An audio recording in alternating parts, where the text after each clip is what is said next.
I mean, these guys were the the pioneers, and I think that it's so important that we just acknowledge once in a while. They never would have let me do it otherwise. But that's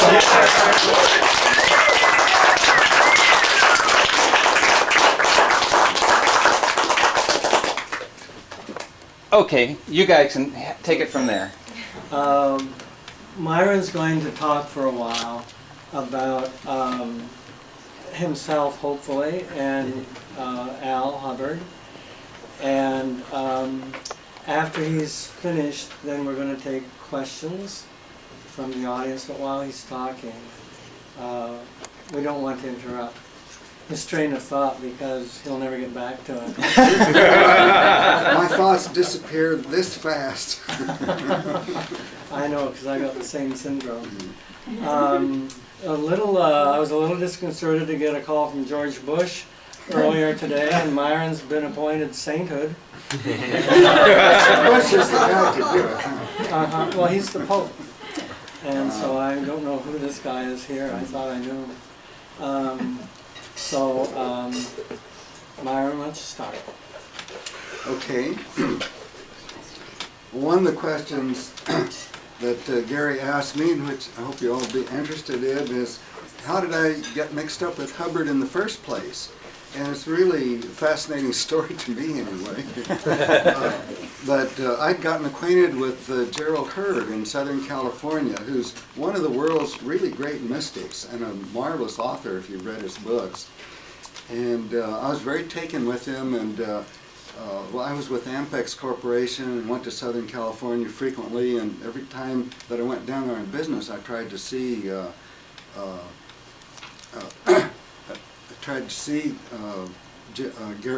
Gerald. So one time I was visiting him, and he started telling me about LSD and taking it, and what a remarkable thing it was, and all the openings that it provided. And I thought, my God, what's a mystic doing taking drugs anyway? And so I didn't do much more about it, but then Alex Poniatoff was the head of Ampex Corporation, and he'd gone to Canada, and somehow or other he'd run into Hubbard. And he came back and told me all kinds of stories that Hubbard had told him about the work he was doing. So I thought, well, gee whiz, maybe I ought to get in touch with him. So I wrote Al a letter, and much to my amazement, 2 or 3 months later, there he is on the steps of Ampex. So we got acquainted, and I was sucked in immediately. He's a very gregarious person, full of fun and laughter. And the thing that got me, you know, I was all shut up inside myself and worried about this and that and the other thing, and I could never really feel anybody. But in his presence, I could feel his warmth. And especially as I got to know him and spent more time with him, I just thought it was great just to be in his presence. And he's full of stories and all kinds of interesting things. So it only took that one meeting for me to make up my mind that I wanted to go to Canada, where he lived, and have LSD. And my first LSD experience was just absolutely remarkable. So I think I ventured to say right off the bat that that's the greatest discovery man has ever made. Of course, I don't know much else what other man discovered, but as far as I'm concerned, I'm willing to stand by that. So that's how I got into it. And Hubbard came down, introduced him to some folks. Some of them he got along with, some that he didn't. But in the end, I just saw that I had to spend the rest of my life as much as possible in doing something about LSD. So I used to visit him quite a bit. He got together with Ross McLean in Canada. Ross McLean was a psychiatrist who had a mental hospital, and they administered LSD there, and I visited him there. And after a while, I got to the point where I felt we had to do something, and so we started the clinic in Menlo Park, where for 3.5 years we gave people LSD, some mescaline, a little bit of psilocybin at times, until the FDA finally put a stop to everything in 1965. So that's how I got in. And Myron, tell us how Al Hubbard, how did he get a hold of LSD, or how was he introduced to it? I'm not sure exactly who the people were that he got involved with. He did run into someone in the Vancouver area who introduced him to LSD, and it only took one shot with him. He had an amazing opening, a tremendously spiritual experience, and he felt actually he'd been given a mission to really spread this around. Fortunately, at the time, he was very well off financially. He had a very close friend who was wealthy, who he gave LSD to his friend, and his friend had the same kind of opening and was willing to support him in anything that he wanted to do. So he began to devote a lot of time meeting people, getting acquainted, and he was very good at sizing people up and assessing whether they'd make good candidates, and he was very good at supporting people through the experience. So he began to spread the word around, and he covered an awful lot of ground. My connection was secondhand to him because my mentor was a guy by the name of Nick Shawalis, who was my brother-in-law. And he was a research psychiatrist at University of Saskatchewan. And at the time, they were studying LSD, and it was called at that time a psychotomimetic, mimicking psychosis. So they were giving people LSD, thinking they would discover what were the structures and the dynamics of psychosis. And Al went over and said, it's easy to make people crazy. What's hard is to make them sane. And LSD will make them sane, it won't make them crazy. But if you give it if you don't give it in the proper environment, it will make them crazy. And so that's how, and I don't know how he got to the Saskatchewan. It was called the Saskatchewan Group on Schizophrenia. That was the name of their project. And that was Hoffer and Osman. And then my brother-in-law, Nick Shawalis, and then his partner, Duncan Blewett. And I had my first experience there with them in 1959, before any of you were born. And I got born that day that I took my first session. And Myron, why don't you tell us a bit about the work that was done at Menlo Park? Well, I'll be glad to do that, but I'd like to interject a little bit of what you just said about Duncan and Blewett, because I'm not sure how the connection was made, but Al went to central Canada and met with Hoffer and Osman, and he'd heard about their approach, which really wasn't recognizing what LSD would do at all, but somehow he met Blewett, and he's very sensitive, and Blewett's a very open, warm person. He recognized right away that Blewett would be a good candidate. So he gave Blewett LSD, and he was off with Osman and Hoffer, and he went in and looked at Blewett, and Blewett was just having the time of his life. So he went out to see Hoffer and Osman and says, you know, this guy Blewett is having a psychosis. You better come in and see if you can get him out of it. So they walked in, and immediately Blewett started laughing and laughing, and Al says, see, can you get him out of it? And he would just laugh all the more.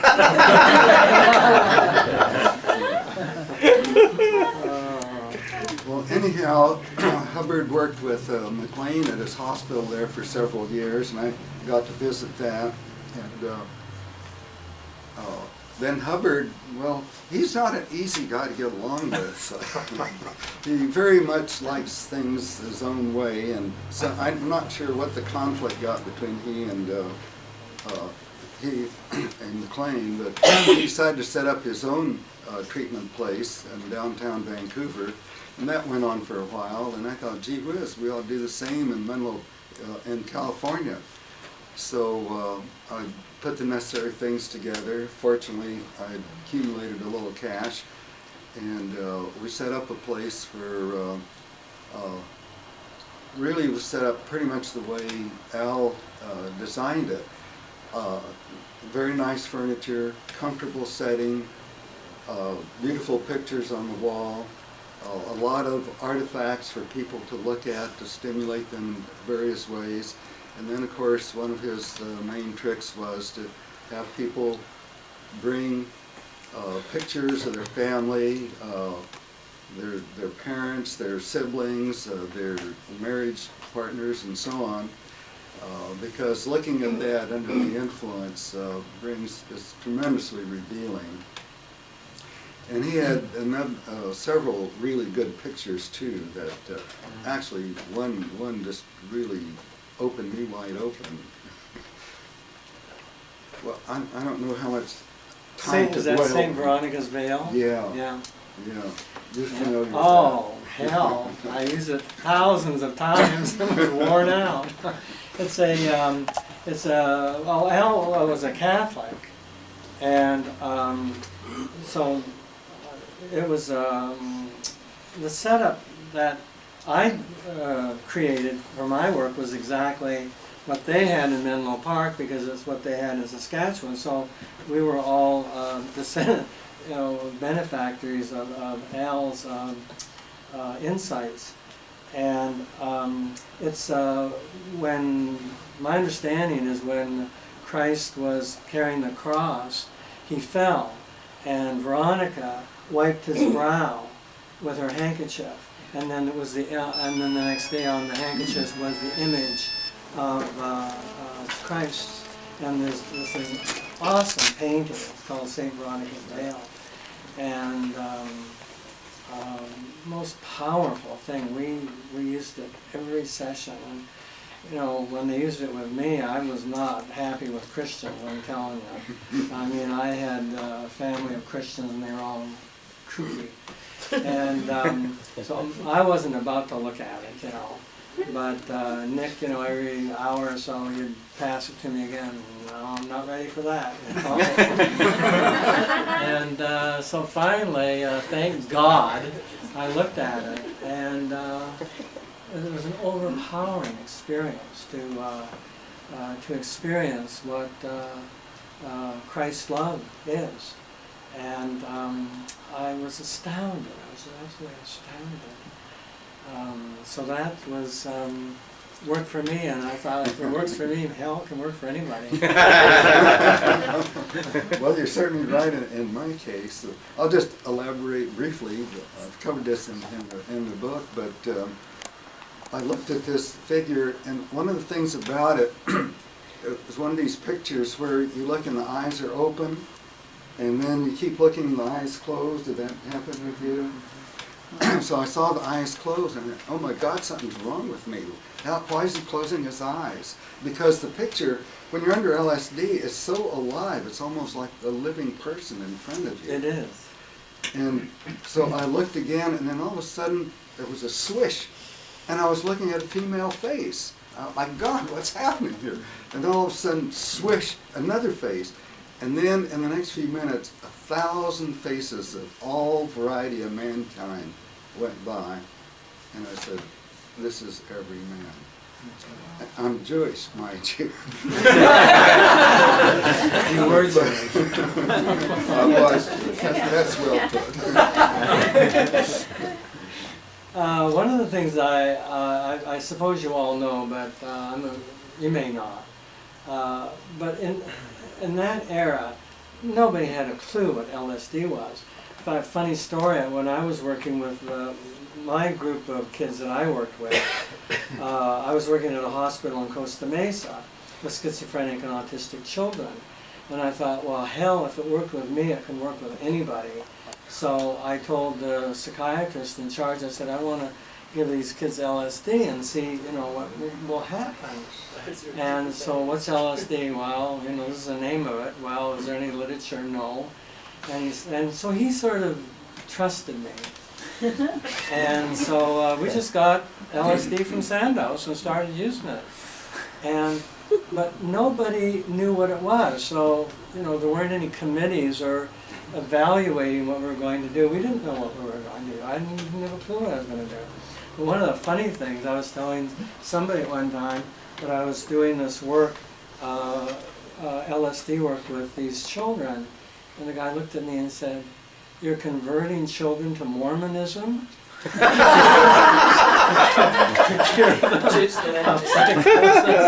said, no, LSD, not LDS. He clearly had a learning disability. Right. He needs it. So the environment was absolutely wonderful. Laura Huxley, Myron and I both have known Laura forever, and she made the comment one time, we didn't have any bad trips because we didn't know you could have bad LSD. So all the input that we ever had from anybody was how wonderful the experience was. So we didn't have any set that it was other than positive. And what a blessing that was, because it hadn't gotten anywhere. It was totally unknown. And there were a few groups around the world that were using it. A friend of mine in Holland was using it, and another friend of mine in London was using it.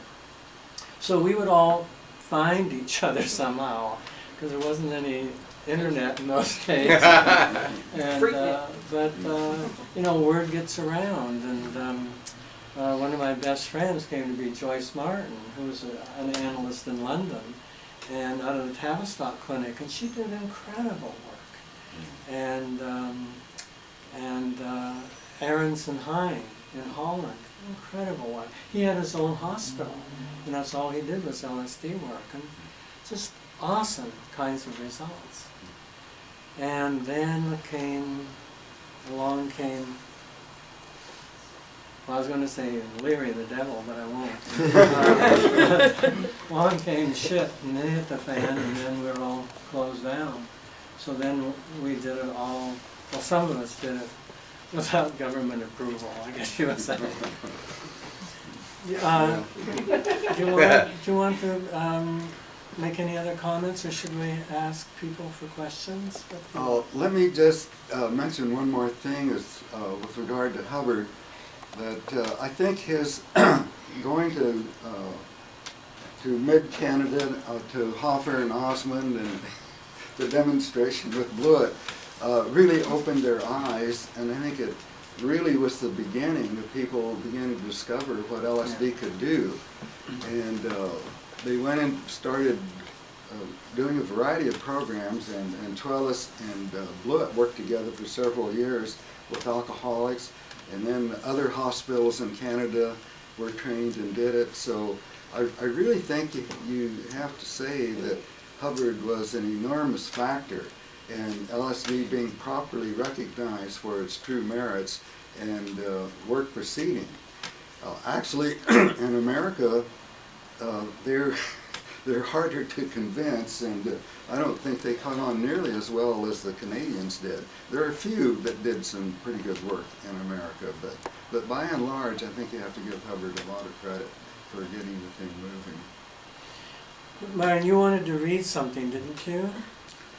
Well, I could at this point.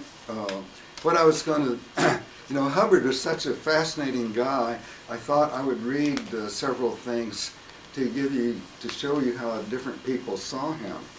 First, I might start off with the fact that,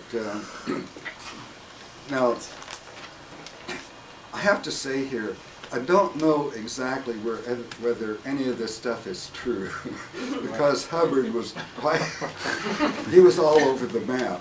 But he claims that he never wore shoes till he was 13 years old. And then at the age of 22, he was in the water near Seattle, and he had a boat that was driven with something that he invented, and a lot of people went out and saw that, and it was in the local newspapers there, and Hubbard claimed that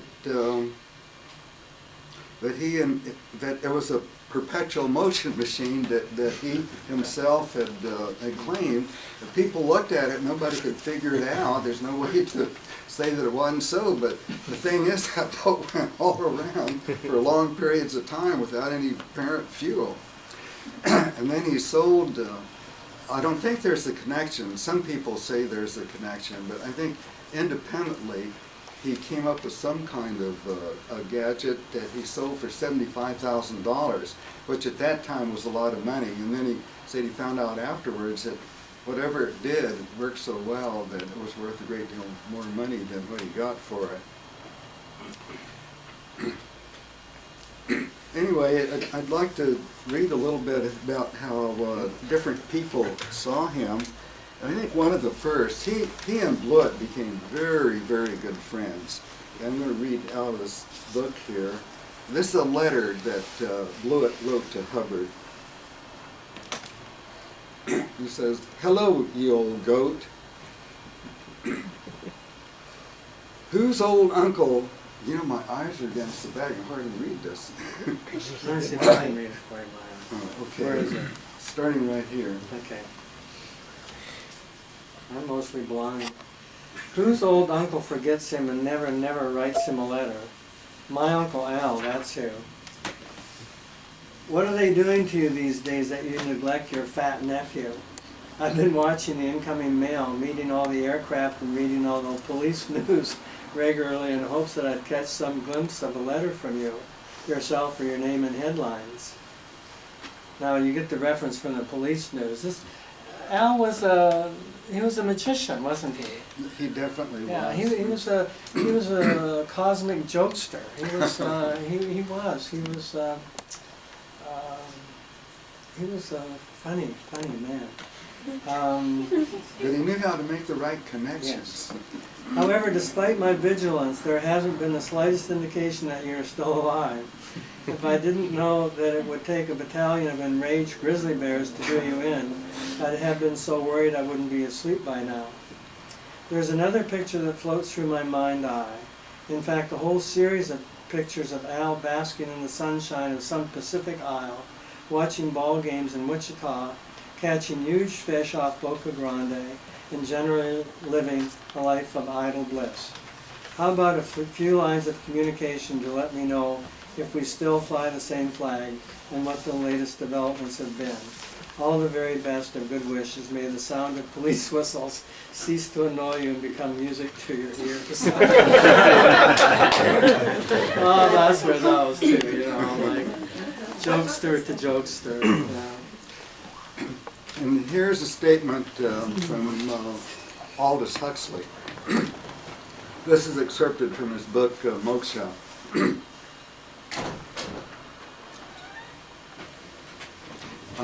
And this was, actually this was a letter that he wrote to Humphrey Osmond.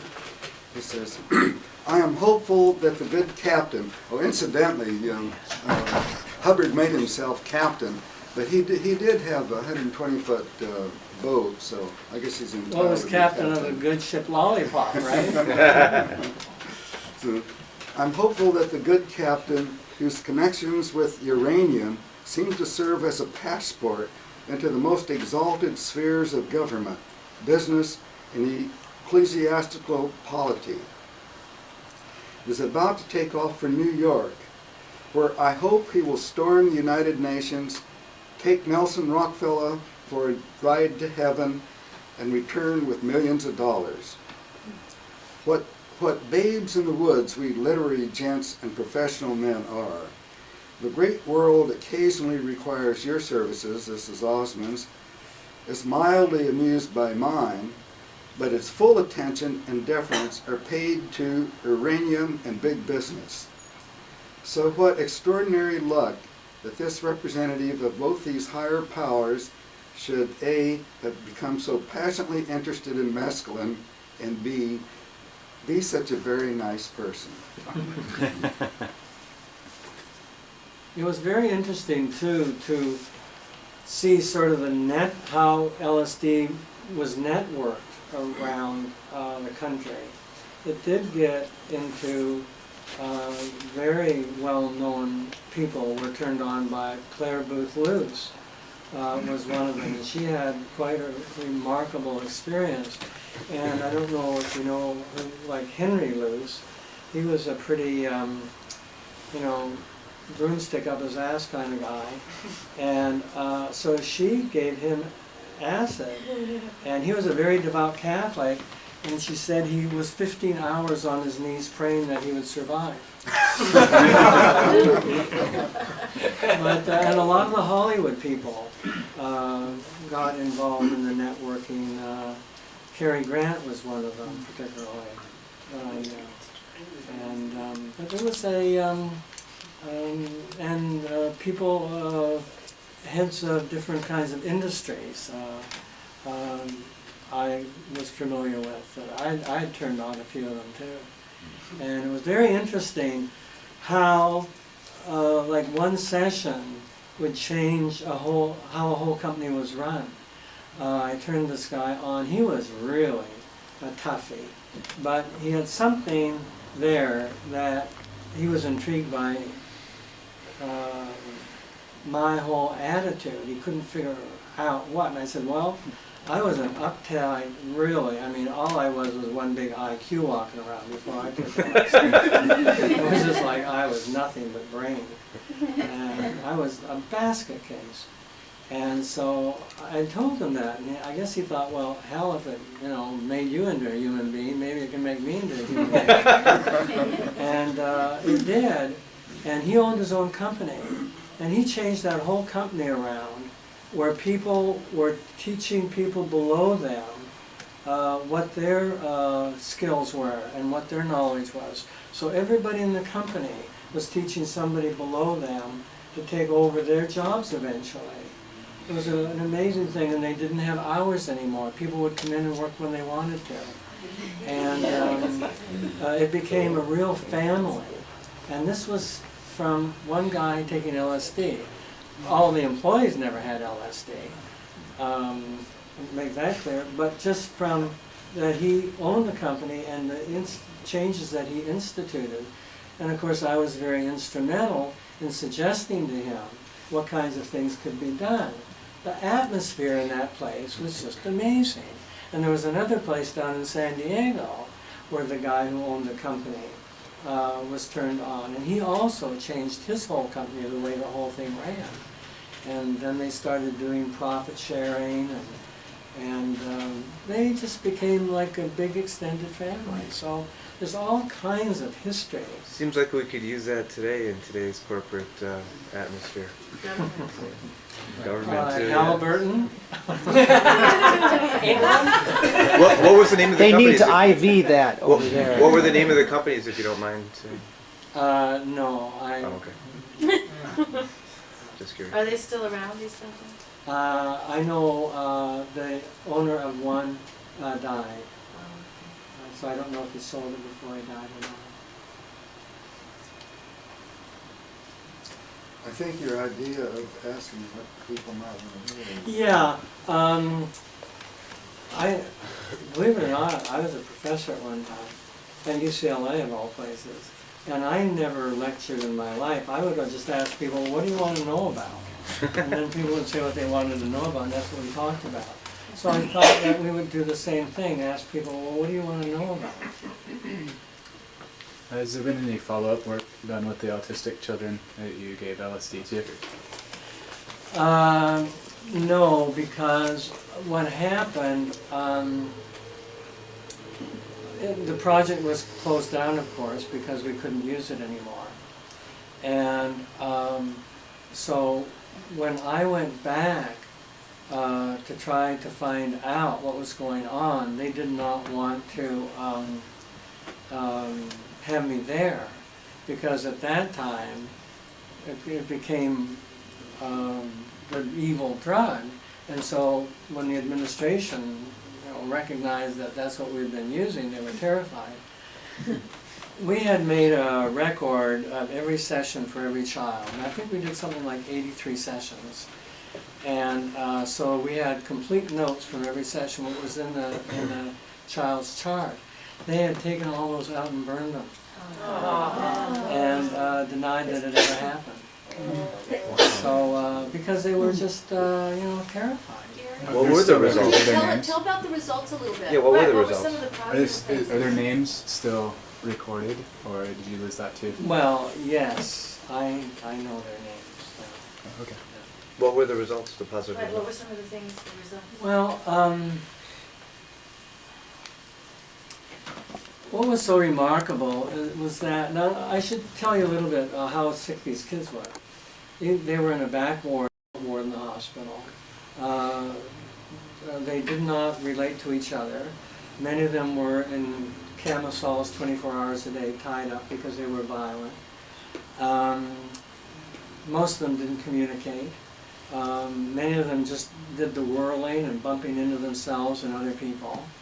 The place was pandemonium. It was like cartoons of like Bedlam from the Middle Ages. It was just trying to keep the place clean was all the staff could do. There wasn't really any treatment for them. And, this was in the this is the late 50s, so they weren't any of the medications available either. Well, the first patient that we did, the psychiatrist, I said, well, like, who should we start with? And he said, well, Nancy, she's dying, so why don't you start with her?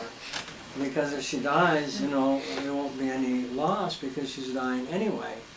She had what was marasmus, where she was so withdrawn that even if they injected her with nutrients, her body wouldn't absorb them. She would slough off anything. And she was just skin and bones. She weighed, like 40 pounds or something, and she was black and blue. She looked like a skeleton. And she was 11, and she was tied down 24 hours a day because if she was let loose, she would tear her eyeballs out or mash herself. So that was our first patient. I thought, God, and so I thought, well. I was always a risk taker. So I gave them the same dosage that we were giving adults. I didn't give them any less. We were using 500 mics with them. And, because the idea was, you have to use enough to get the jet propulsion going so that they don't get into conflicts. That you just they don't have any control over stopping it. And so she started feeling the effects of it after about 20-25 minutes. We did it IM. And so she started groaning and howling. And we had a room set up where we did all our sessions. It was actually the visitor's room that we used for sessions. And she started howling. It was like an animal that was wounded. And howled and howled and howled. It was treacherous to listen to it. We would hold her, do everything under the sun, nothing. And so finally, after about 6 hours, my frustration, I took her and looked at her and just screamed at her, Nancy, how fucking long are you going to scream and moan like this? I can't take it anymore. And she stopped and looked at me, and she had a lisp, and she said, Gowie, I have a long way to go, so just leave me to hell alone. And she went back to howling again. That's the first communication she had ever made with anybody. That sentence. And from then on, boy, what a trip we had with her, because she was so bright, and she was a challenge. But, after a number of sessions, she was having experiences like Aldous Huxley would have, like it was, one day we were going down and she said, well, the kids all knew when we were going to have a session. All the kids that were in the project all wanted to be their turn. They didn't want to wait. And so she was bustling down there and getting in there. And so one of the other kids was trying to get in. And she said, she says, you don't belong in this room. This is where we get to see God. And they would verbalize. They would verbalize completely. And they would talk about, you know, we're all one and God is love and, you know, all the stuff that people talk about. And these were kids, you know, young kids who had never been functional in their life. So it was amazing. They had the same results that anybody else did. It took, because they would go back, you know, you go here, and then you come back, and, you know, but we did as many as, I think, as many as like 19 or 21 sessions or something. Gary, can you tell a story about the girl that you had to tell that it was being shut down by the government? And Oh, yeah. Oh, that was awful. She was an amazing gal. I just adored her. She was about 14, she was crippled and she was blind. And her skin was all diseased. And she was a twirler. And all she would do was twirl all day long and bang into things. And she would sort of warble as she twirled. And she was always black and blue, so every once in a while, you know, she would have to be tied down for a while because she would be so self-destructive. She had the most awesome experiences that I've ever sat with of anybody. I mean, she was amazing. I'll always remember her hands because when she would break through into transcendental consciousness, for lack of a better word, her hands became healing hands. And I'd love to just sit there and have her touch me. It was just awesome to feel her. And all the sitters wanted to be in on Patty's sessions because we got so much out of it. And she would touch us. And she was wonderful. And she became very functional. She stopped all the twirling. She talked coherently. She would help other kids on the ward. She would try to help them, and she was blind. But she became a real caretaker on the ward. Well, finally, when we couldn't do the sessions anymore, I had to tell all these kids. So I had to tell her, and so she listened, and she said, well, do you know who has LSD? And I said, yes. She said, well, what's his name? And I told her, and where does he live? Well, I said, he lives in San Francisco. He's the rep for Sandoz. We got all our LSD straight from Sandoz. And she said, well, I have an idea that just might work. You go up and find him, and you tell him that you're there with a message from Patty Simpson. And Patty Simpson says, please give Gary some LSD because Patty Simpson really needs it. yeah. Oh, God. I mean, just remembering that just, you know, throws chills up my spine because how do you tell kids that the government is fucked? They're crazy. You know, any of those government people could come and talk with these kids. This is a question for both of you. I'm curious what commonalities you found in people's experiences since you got to work with so many people. Are there any things that you would consider really universal or highly common or versus uncommon experiences that people have had? Well, it's a pretty complex question, but the first thing that flashed in my mind, when we had people come in for a session, we told them that they'd be listening to music part of the time and they could bring in some of their favorite music. And there are an awful lot of people that brought in only popular music and they didn't care to listen to classical music. But when they got into the session, we'd asked their permission if we couldn't put a piece of classical music on. And the results were that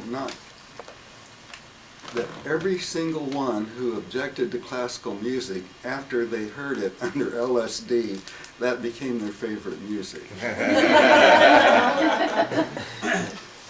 have to tell you a cute story about that. And none of this is true, by the way.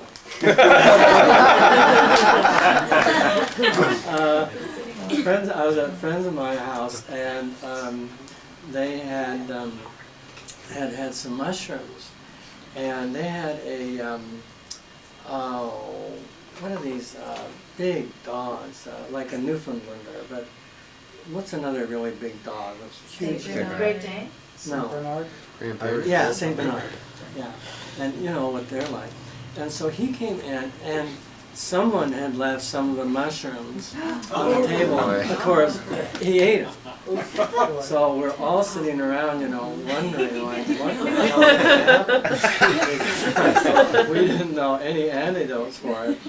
And so he looked a little groggy after a while, and he went and lay down in front of the stereo. Dvorak's New World Symphony was playing. Every time after that, in all other days, he would go up to the speakers and wag his tail and bark. He wanted to listen to the New World Symphony. So, you know, that wasn't a controlled substance, a controlled experiment, however. But, you know, these little funny incidents that happen. Did you play it for him, or did it bring it back for him? Flashback. That's fun. Yeah, then you know, like, you listen to music that you've had exquisite experiences. You listen to music and away you go. You know? It takes you to the same place. Yeah, music was an amazing, potent thing that we used all the time. What was interesting too was that, like, I usually had, at least 3 sitters, sometimes 4 sitters if the guy was really big, sometimes 6 sitters. Because sometimes when people would get into a fear state, they could be combative, and so you have to sit on them. And oh, where did I go with that one?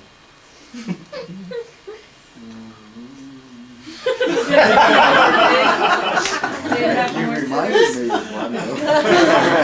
Take it away. Talking about Dvorak and St. Bernard. We had a guy, he was an officer in the Army, and they'd sent him to Stanford University for some testing, and somehow or other he heard about us and he wanted to go through our program, so he did. So he was in the room there. We always have a male and a female sitting with the person, and sometimes maybe the doctor go in too once in a while. And we had outside the session room, we had a little kitchen where we prepared stuff, and I was in there doing something or other, and they came dashing in. They said, "Oh, this guy's name was Joel." I said, "Joel, he's getting out of hand. He wants to leave." So I get out in the hallway, and here he comes, this great big guy. He's about a good foot or maybe 2 feet higher than me, and he comes marching out, and he says, I said, "Get back in there." And much to my amazement, he just turned around.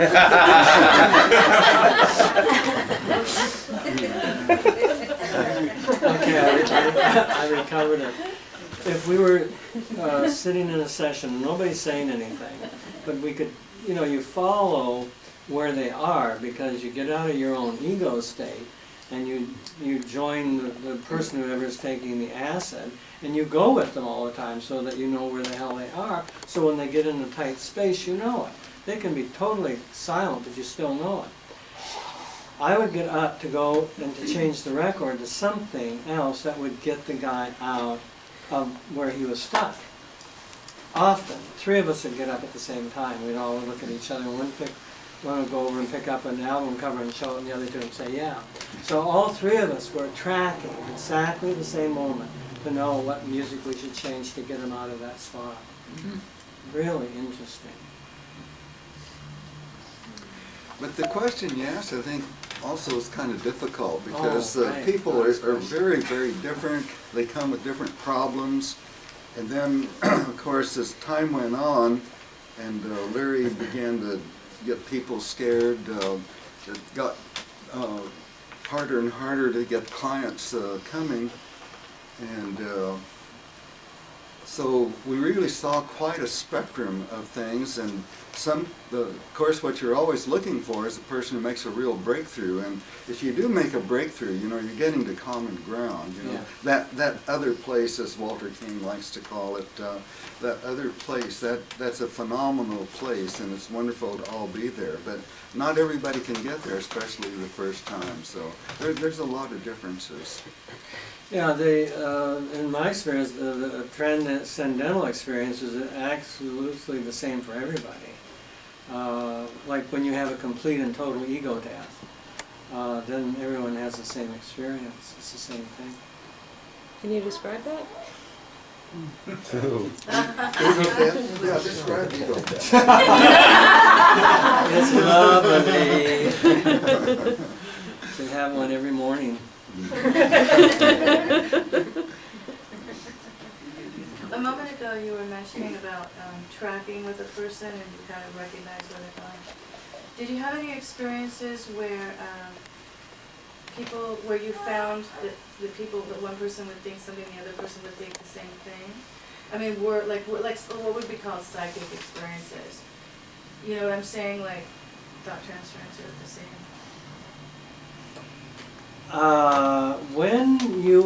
When say there are 3 sitters and everybody's focused on the person who's taking the drug, then all 4 of you have the same consciousness all the time.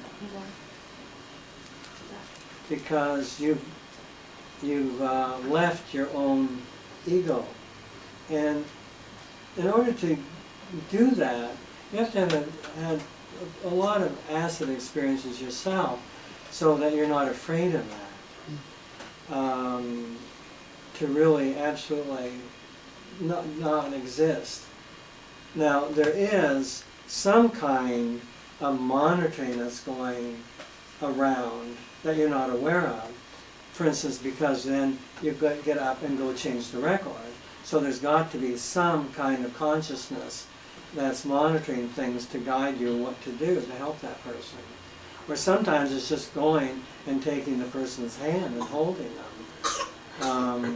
But it would always be the same, everybody would have the same response to what the person needed at that time. And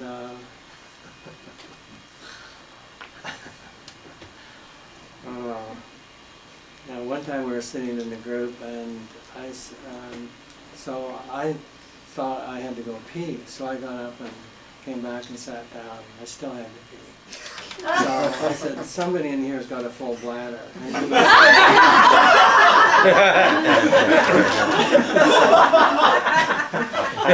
So nobody would opt to it because I don't think they were into their bladder at the moment, but I was. And so I made each one go, and about the 3rd person, and yeah, that's good. So I think that's psychic. I think so. So whatever Go ahead. whatever became of Al Hubbard? I was going to say same question. Damn, it's working. It's working. What are you taking, huh? It's synergy. Did he ever get in any legal trouble, and how did he end up? Or is he in hiding and we can't even? Well, let's see. This is going to take a long time. Myron has Talking about legal trouble. Well, he did a lot of different things. One of the things he was a rascal. One of the things he did that he set up radio contact with ships that were coming in and bringing whiskey in and arranging to put it on shore for him, and he would dispose of it. Unfortunately, they caught him and he was in jail for 18 months. So that's one side. On the other side, later on during the war, he was very helpful to the government and helped in a lot of different ways. Ask your question again. There's something else I'm not getting at. How did he end up? Is he still alive? Oh yes, he died in 1982. He was 81 years old. And actually, the latter years of his life were really pretty bad because, he'd made a lot of friends. He introduced people to these things, and you can hear from what's being said the openings that people got, they just absolutely loved him. He was a great storyteller. He was full of fun. But then, at a certain time, something happened to him. I think I was with him when it happened, but he had gone to Hawaii. He'd met a very wealthy woman, and he'd given her LSD, and she had agreed, she says, to loan him $100,000. So he thought everything was behind him, that God was behind him, that everything was working and he could do what he pleased. And as a matter of fact, I think he moved into a state of inflation, and he began to really lose it, some of the kindness and considerateness of others, and trying to set up things to be more important. He made connections with Teledyne and high people there, and who made connections with the government, and they were going to try to convince the government to take over programs and so on, and none of this stuff worked. And one of the things he thought that he could do, as a matter of fact, sometimes he would, it was a favorite thing to drive people to Death Valley under the influence of LSD, and that's a marvelous trip. I highly recommend it. And then what he would do is from there he would take people to Las Vegas and gamble. And he felt that under LSD he knew where to put the chips and so on. And he actually, for a while, he did pretty well. But I think he got greedy, and then after a while he started losing, and he began getting behind in money, and he was still clever enough to get quite a bit out of me because I hadn't waked up enough yet to see what he was doing. But he really chipped me out of quite a bit over a period of time, and then he would get mad at people, and the last end life was not good. I teased Myron mercilessly. I said, well, what he was trying to do, Myron, is wake you up. Boy, did he. Because, you know, in Zen it says the devil is in the employ of God. And he was the devil. And he had all these roles.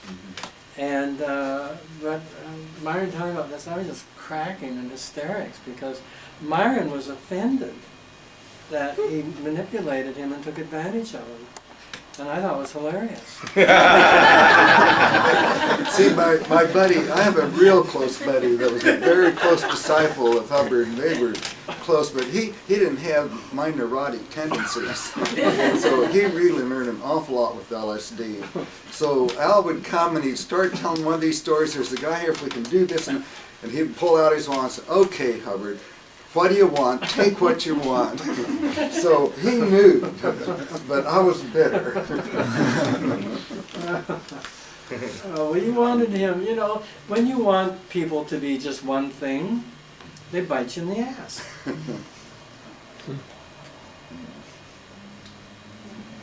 Did you ever do any work with John Lilly, or did he fit into this circle at all? Well, I didn't. I knew people that were close to him, but I didn't. But no, I did not either. I knew of him, I'd met him, and I guess he was pretty decimated by the work that he was doing with dolphins, you know, in Florida.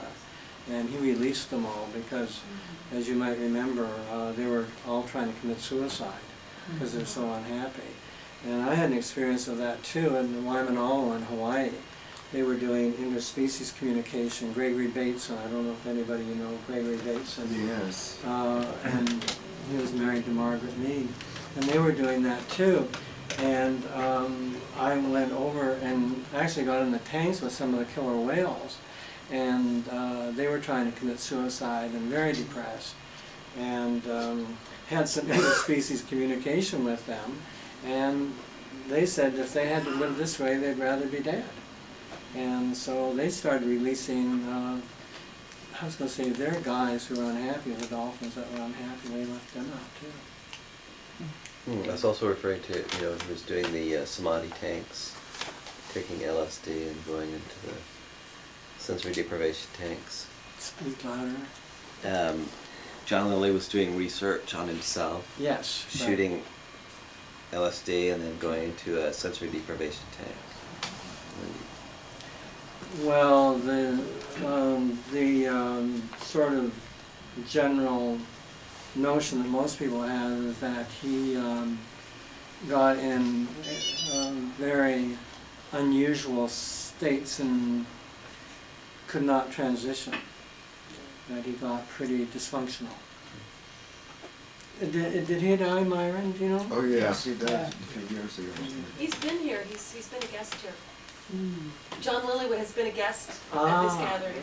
Ah. He was speak. He was The last time I saw him was at Oz's place with the gathering. I'm curious as to when you lost the LSD for your study and what happened to the kids afterwards. Did they hold the improvements that they've made in their lives, the autistic children, or did they?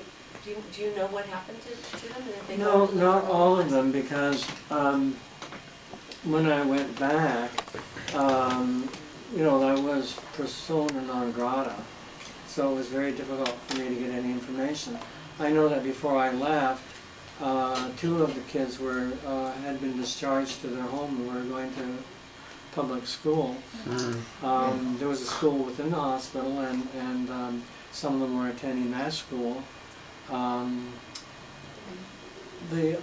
of the problems is that many of the parents of these kids were very, very disturbed people, and it's very hard to place children who have that kind of history. So we were just absolutely devastated about what to do. I mean, our first response is, well, we're going to adopt them all and take them home. Right. Well, some of us were married and had 3 other kids at home already, and you know, sometimes the wives weren't that open to having a house full of schizophrenic children. But, you know, at that point, they were more sane than my own kids, probably. It was awful. It was an awful experience.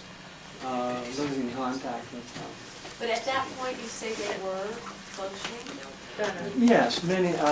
We started with, I think we started with 12, and we just couldn't handle 12. And I think then we did intensive work with 6 to 8 of them. And they all really had remarkable recoveries. All of them, pretty much universally. They all improved? No. Some of the, we had one kid, she was like 3 years old, and she never taught. And during sessions, we never got any feedback from her. But she was always very isolated, always couldn't stand to be touched. And of course, during sessions, we would always be touching them, constantly touching them. And so after about 3 sessions that she had, whenever any of the LSD staff would come on the ward, she would run to us and touch us and want to touch us and hold hands with us all the time. So we knew, although she had no speech, she had never learned to talk, we knew that something had happened because she was always wanting just to be touched all the time. But she, you know, she was very young, and she, we don't know, you know, what kind of brain damage she might have had either. But we didn't have any kids that didn't have an obvious change. Now that was the least change that any of them showed. Did figures, you know, statistics saying that we had 100% improvement rate, and He destroyed it. did that not? Did you show any of your statistics to any government They officials? destroyed it. Well, let me answer that. Did everybody hear the question? Okay. Let me answer that question with, it happens to be a true story this time. I was doing work at Cedars, oh God, I almost said Cedars of Lebanon, I guess I won't, with terminal cancer patients. And the head of oncology there got a hold of the head of psychiatry and said, is there any way that we can help people with intractable pain? Because we've tried all the medications in the world and these people are still having terrible pain. And so this fellow knew that I had done quite a bit of work with LSD, and this was still early in the game. And so he said, would you be willing to see these people? And man, I was willing to take anybody on, I just give me some, people to work with. And so the first patient was one of their worst patients. She was very neurotic, very unhappy, terrible attitude, and had pain all the time. And she had advanced cancer. So she had one of the most remarkable experiences I've ever seen. Just had a complete breakthrough, and her whole personality changed. She did a lot of work after that with her family and so forth.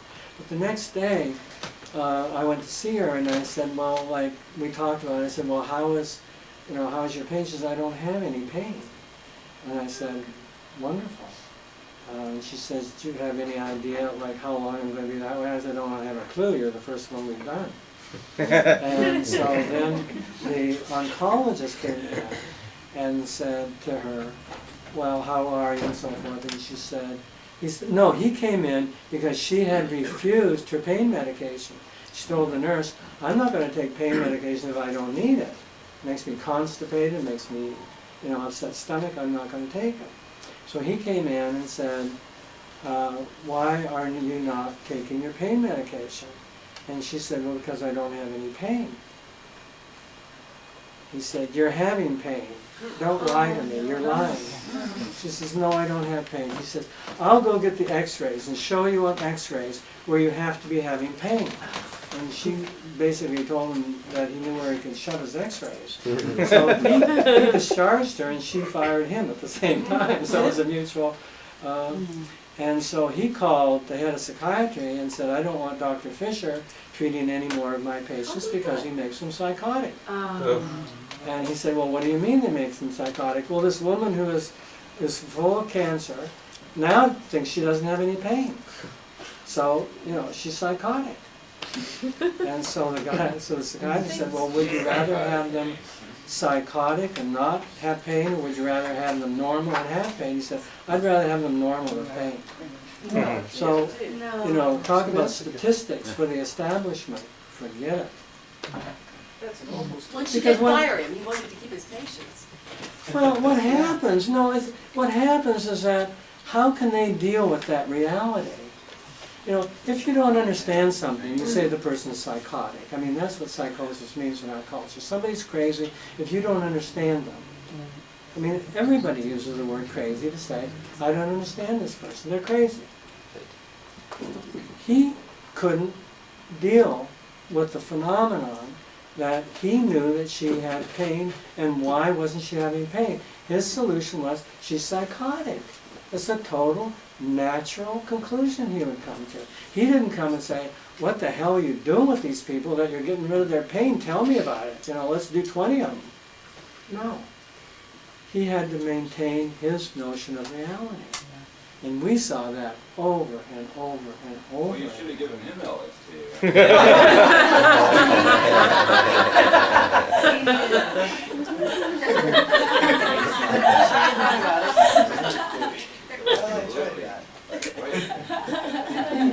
You don't understand. You gotta try this. Yeah. I don't know if you can answer this question, but can you theorize or describe the physiological reason that LSD would alleviate such severe pain in somebody? Like what's a mechanism by which a psychedelic can create that miracle, really? Because, a lot of people are in a lot of pain. It would be nice to have an out.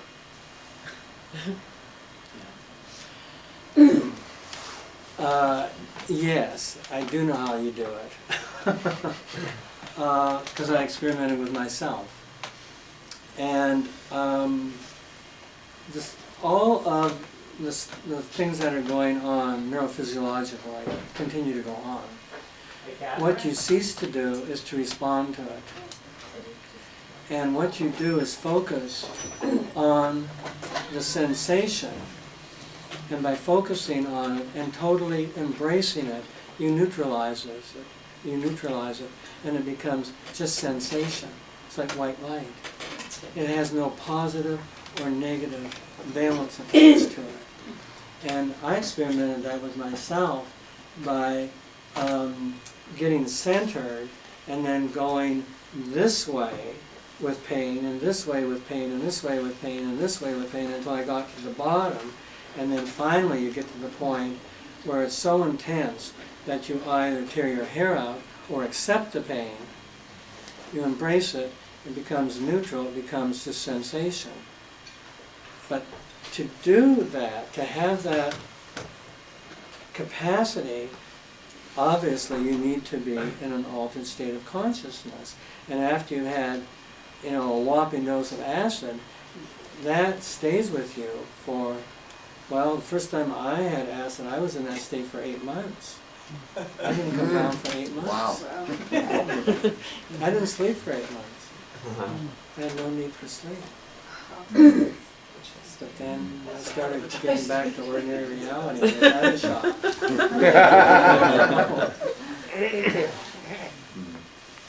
And you can teach people under those states, these, you know, you can tell them how that works. You know, how that works. Well, maybe everybody's had enough of. Oh, No, we're just thinking. We don't want to hear more funny stories. Yeah, funny story. What's the funniest story that you can think of that happened? Oh, Where there's did more. Captain Al get his acid? Didn't he have some kind of government source or something? Who did you ask? Al. Captain Where, Al. where did Al get his acid? Didn't he have some Al nefarious was very good at making connections with people. Like Harry Althouse was the Sandoz person in San Francisco. And Hubbard just knows how to seduce people. He and Althouse became very good friends, and he was able to get LSD. And then he'd make friends in Canada with people in important positions, and they would get it. And then he made a connection with Czechoslovakia and got LSD from Czechoslovakia. So he was completely deep. Where can we get some?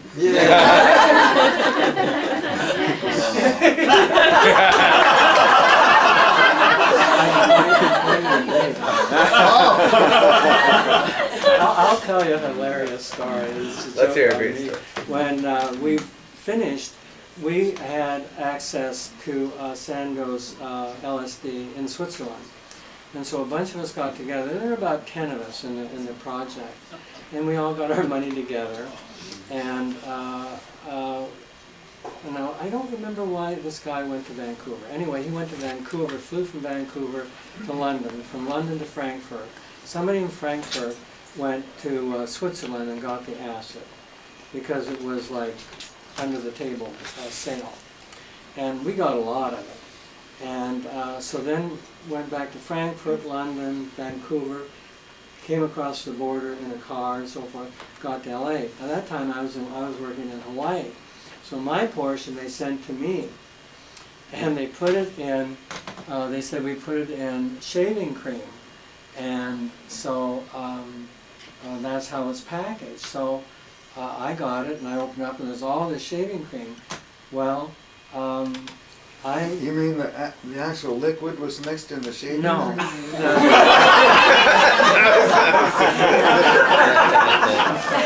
Good idea. So I took it all. I was living in an old abandoned hospital at the time. I was working for Peace Corps, and so all this stuff. I thought, well, I'll just go. I thought the shaving cream, you know, was the cushion for it. So I took it and dumped it all in the toilet, flushed the toilet. And it was all in the bottom. I dumped the whole, all my shit. Oh my God. And I realized that I was hysterical for a week. What a cosmic joke. What a cosmic joke.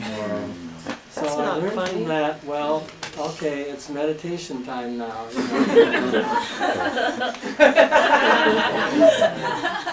The slow way. Somebody's really happy in that sewage treatment. Yeah, happy fish. New species of fish. Well, I want to thank you two guys for coming out. I know that it's, Do we have to that, end it? Can we keep going? I don't know. It's up to you guys how long you want to stay here. That I promised Gary I wouldn't keep him out too late tonight. So I still want to get a few more things out of him. So I have to kind of hold to my word. Myron, are you up for any more questions, or maybe nobody has any more? I'd like to know, I'm fascinated with the results you were getting, and could you talk a little bit about your medical past? I mean, you were working in a clinical setting, and I'm studying medicine, so that's why I'm asking you. I'm fascinated with what you do. So what are you a doctor? I mean, I'm a psychologist. And yes, the hospital we work with the children was a hospital, and the guy who was medically responsible was a psychiatrist. He would never take it. He didn't. He just said that he wasn't, ready for it. But he was like wonderfully supportive. He used to come and sit in on the sessions, and he was just amazed at it all. So he was a wonderful guy. But then the other LSD work I did, well, at Cedars, I did work there with it, and then all the other places. Well, I also did work in London with it, with a friend of mine who was a psychiatrist, and then in Holland as well. Well, Charlie, should I tell him the story about the guy that took the acid and nothing happened? Are you talking about this youngster? Oh, that is a fabulous story. Well, this was the world's, he considered himself the world's most difficult psychiatric patient. And he was probably in his mid-20s. And he had been at Menninger Institute, he had been at Austin Riggs, all the big top-notch psychiatric facilities in the country, and nobody could help him. His father was head of a very big corporation in LA. And so the kid could never compete with the father, but he could become the worst psychiatric patient. and that he was completely untreatable. What was the diagnosis? I mean, what was untreatable? what did they say was wrong with him? Well, he had all these, very amorphous symptoms. He couldn't sleep, he had, depression, I mean, just on and on and on. He was very bright, and he would read all the psychiatric textbooks, and he'd come up with all these diagnoses. He was in psychoanalysis for 7 years at Menninger's, and he didn't budge an inch, because he had to prove that he was the world's most untreatable patient. His father found out about me and asked the head of psychiatry at the hospital, if I would be willing to give him LSD. And so I said, hell yes, I've never turned anybody down. I didn't care about his sister, to me it was like, we'll get in there. And so he came, and I tried to prep him for it. Paid no attention whatsoever to what I was talking about. Blah, blah, blah, another drug, He'd had every drug known to man. So we gave him 600 mics. And first of all, he was just sitting there, and so then he said, I think I'll lie down. I think I'm going to have a little rest. And I said, good idea. Well, he just went through holy hell. I mean, he shook, he perspired, he was throwing up. I mean, he was just a mess. I would sit with him and try to hold him, and he'd push me away. No. I'd say, what's happening? Nothing. Nothing's happening. Oh, okay. This went on for hours and hours and hours. And at the end of about, well, I guess we were there 18 hours. And he was in a hospital, so he stayed overnight. But he looked like death warmed up. And so I said, well, I'll come and see you tomorrow morning. He said, well, nothing happened. Well, that's okay. That's okay. So I came the next day and so forth. And so, you know, he went discharged home and he told his parents, you know, that nothing had happened.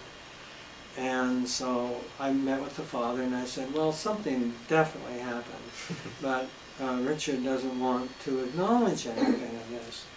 So what we'll need to do is to try to do more sessions with him and give him more. Give him more and, so the father said, anything you can do.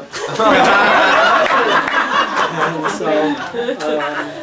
so I went back to the hospital. She said, no, we're not doing this kid anymore. You can't, we won't let you do it here. So I called my friend Anderson Hine in Holland and told him that I had this guy. I said, can I send him to you? Will you do it? And he said, no, but if you come, you can do it here. You can do it under my auspices. So I met with Richard and said, well, I said, the bad news is that we can't give you any more LSD here. And he went, you know, thank God. And I said, but the good news is that I found a place in Europe that will allow us to do it. And these people are very knowledgeable and have done it for years.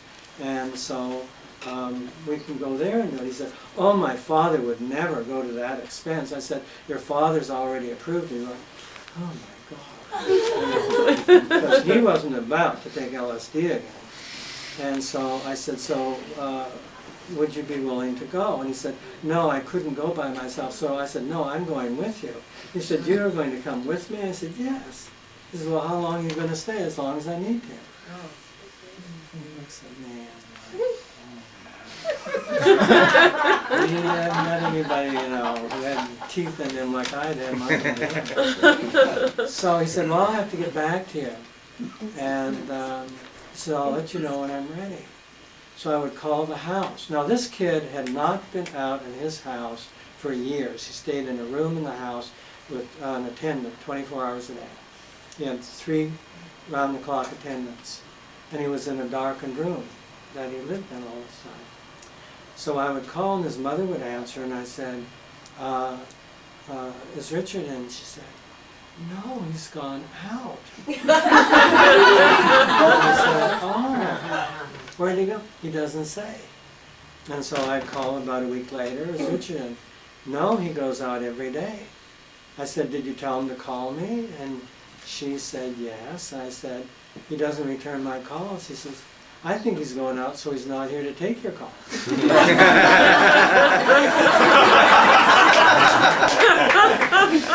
make a wonderful, wonderful story. I never saw him again. He moved out of the house, he moved into his own apartment, he got a job, he got a girlfriend, he went to college. Wow. All to avoid you. Well, something must have happened then, huh?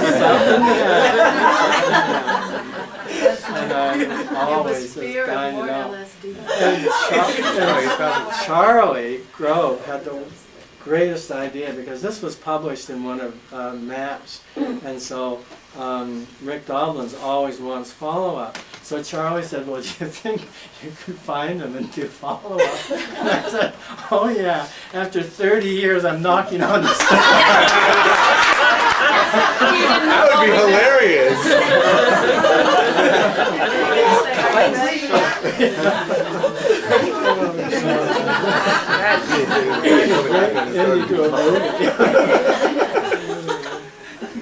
Do it. Knock on his door and say, hey, you know, you've been tripping for about 18 hours.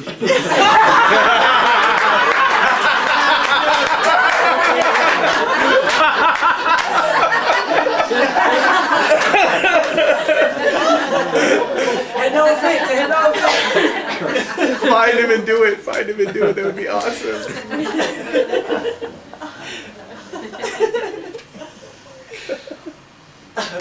Yeah, it's interesting the different ways that people use life experiences. Yeah, it really is. It's wonderful. Do you know if any of the kind of work that you both have been doing is being done at this time in other countries? Do you know of any places doing LSD work today?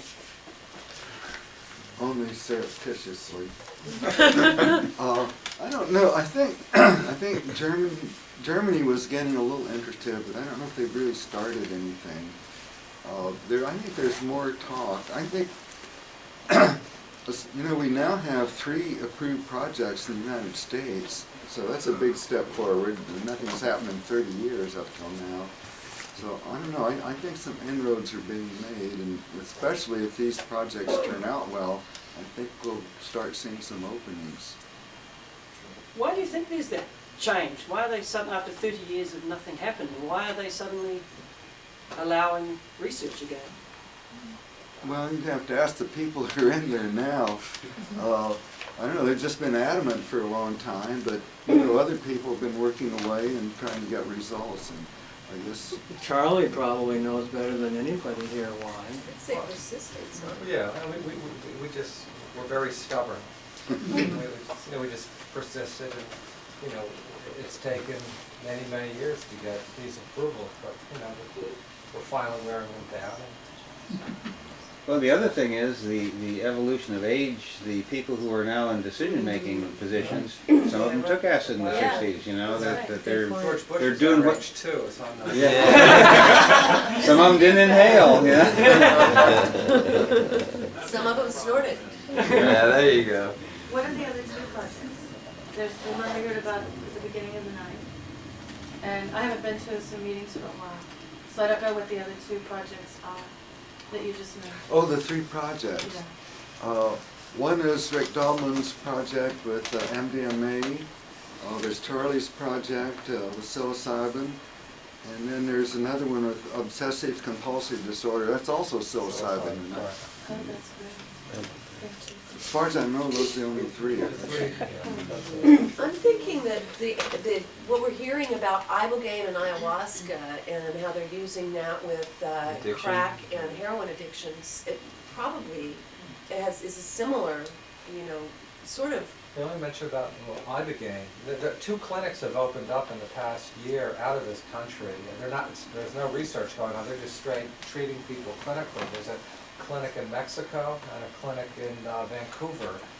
And the people running these programs are both going to come to a conference in Palm Springs in June to present what they're doing. I just heard that they're going to be. That's the ITA conference in mid-June in Palm Springs. It's May. What? It's in May. No, it's in June. June. Maybe there's another. Or even July. No, it's June. Mid-June. It starts June 13th. International Transpersonal Association. This is an organization Stanislav Grof runs. Grof was one of the most prolific researchers for many years, both in Czechoslovakia and then in Maryland. And the website is www.itaconference.org. Something like that.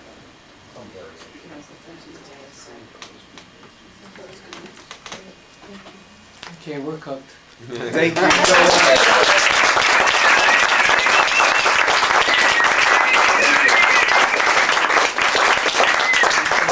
Thank you guys so much. Well, that was the great. best But let me dish. just say, it's wonderful to come here to be with you people. It's just Thank you. wonderful. We feel that way too. It's wonderful to come and be with you. Just so everybody knows, by vote, I count up, it was a close call, but by 1 vote, Fish Stew won. Yeah. So, what was the runner-up? Anyway, see me for Myron. Yeah, thank you so much, you guys. Barry and Myron, do we have the peace sign for the camera? The peace sign? Sorry, I keep getting that one mixed up. No, you have Thank you.